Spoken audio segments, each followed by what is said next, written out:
Sa kauluhan, 24 ka mga officials, 24 ka mga lokal nga mga officials na sayran sa DILG nga nibiyahe gyud sa gawa sa nasod bisan og napanglantawan ang pag-igo sa bagyo. Matod sa DILG, posible silang mag-atubang og reklamong administratiba. Ang uban ini may gala dito sa kauluhan kana mga nang biyahe gyud sa gawa sa nasod. Pero dili sa ato sa Sugbo, ang 5th district gyud nga congressman og ang mga mayor sa 5th district mahigala ang nanguyog. Ato ning tagaan pagtagad mahigala. Ang uban ini gikan Sugbo, no? Sagad mga taga 5th district. Unya atong padayonon paghisgot mahigala ning tubag ni Doc Frasco. Labot mga higala sa iyang pagbiyahe dito mga kaigalaan sa UK. Kagikihan naman Doc Frasco, mi tubag sa mahigala, mi himog statement o sa iyang statement iyang gipalusot pag maayo mga kaigalaan ang iyang pag-adto sa London. Kining iyang pagpalusot, doon na say palusot mahigala para sa mga tao, doon na say palusot para sa ombudsman. Technical mahigala nga palusot na apod. Pero ato ning hagpaton mahigala og tinuod ba gyud nga makalusot. Hasta ang mga mayor, mga higalas, kalungsuran sa 5th district nga iyang gida, murag magmahay ining iyang tubag day. Nga matod niya wa man kuno sa ilabot kadi man sa local chief executive. Total kana mahigala ang giingon sa balaod nga dili mo biyahe diha sa local government code. Nga kana ra mahigala mga local chief executive. Unya siya kay legislator man kuno siya.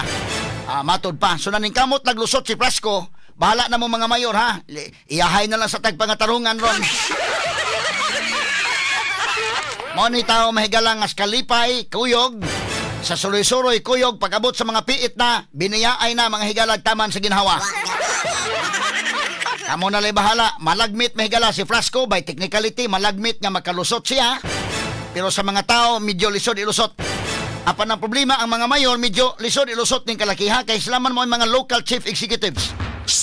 Atong explicar ni karong butaga mahigala sa atong pagban-uban usab nining atong tulumanon ug inyong tulumanon. Ang mga tao sa Liloan o sa 5th district nga gibiyaan mga higala samtang didto si Frasco mga kaigalaan naglingaw-lingaw sa London. Lakip na ning mga mayor nga karon iya na pong gibiyaan sa iyang pangatarungan na ningkamot ng saglusot inday kay bahala ang mga mayor diha kamo nay bahala sa inyo. Mura nag iyang gibiyaan karon basig makaingon ning mga mayor mahigalag murag panangpit sa Semana Santa sa ikapat nga pulong. Katuto ang giingon na kasamang kay nga Diyos ko nganong gibiyaan mo ako. Makaingon niya sila Frasco nganong gibiyaan mo ako.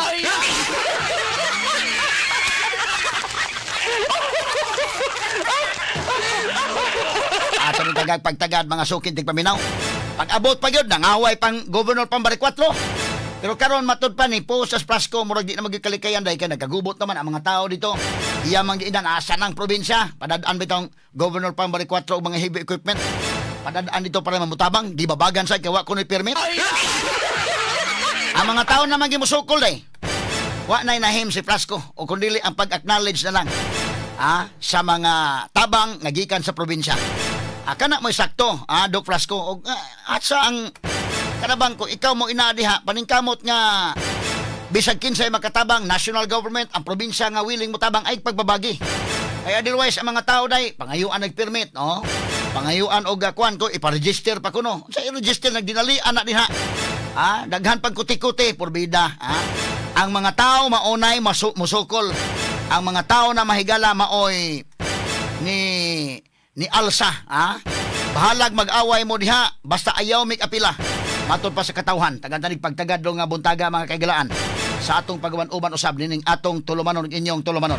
Straight to the point. Og samtang sa pikas nga bahin, ang kanhi anak ni kanhi Senador Juan Ponce Enrile nga si Catherine ni Claro mahigala. Catherine Enrile ni Claro nga ang iyang amahan nga si Juan Ponce Enrile naapakaron sa intensive care unit kun ICU. Naa sa ICU ang iyang amahan gumikan kay nasakit kini sa pneumonia og padayon ang treatment ni ini. Matod pa, naa sa ICU mga higala padayon ang treatment og ila pang gipaningkamutan mahigala makasurvive pa sa Enrile mga sukid tig paminaw. Taliwa kini sa mga piki nga taho. Mao gini mga higala mga piki nga taho. Muna nga doon na gani mga madunggan nga mga balita, i-confirm nyo des DYHP. Tanawa nga itong mga post sa DYHP o sa IFM. Og tinuod man di ba? Kaila naman mga higalang giposito nga wa na kunos inrili. Straight to the point. Gawas ni mga tao, mga sukit di paminaw. Wa na kunos inrili day. Ayaw po mo ana oy. Ingon iyang anak na apas ay siyo. No, nakikumbate pa mga higala, ha? Nya kan si inrili kapila na ko ni masudog ay siyo naka-survive ko ni. Di man kapila may edad inrili ron 101 years old. Kapila na ni mahigala mga ospital makasurvive. Kapila na ni masuod sa ICU makagawas man gyud. Sumuna nga ingon siya nga ang akong amahan naa sa ICU, intensive care unit sa hospital. Dila na mo isulti kung unsang hospital. Kanya ito bitang February, dito man po na sa Indrili mahigala sa ICU. Gi-intubate magani mga kagilan pero nagka-survive yun. Ginhawag yung Indrili mahigala. Og nakuhaan gusto bo. Ang uban na mahigala nga, labi nagtigong-tiguang na niya matubuhan, bida. Maglisod nagkuhan mahigala, maglisod na. Pero si Indrili mahigala, kano 101 years old. Atong February, gitubuhan, pero pagkahuman, ginhawag yung tamas, ginhawa, por bida. Nakasurvive. Muna karon naas Indrili sa ICU. Confirm na sa iyang anak, pero nakikumbati pa. Ang mga tao, una naman nga, nas Indrili. Straight to So, the point. nipalag taong anak sad, ayaw sa ninyo, anak. Ano ning kamot pala mahigala nga kuan pa. Mabuhi pa mga sukitig paminaw, umato pa siyang anak. Pero kanang idara Indrili may pultisultihan ng idara. Kaingon sa kag 101 years old, makaingon kag sana all sa gina. Straight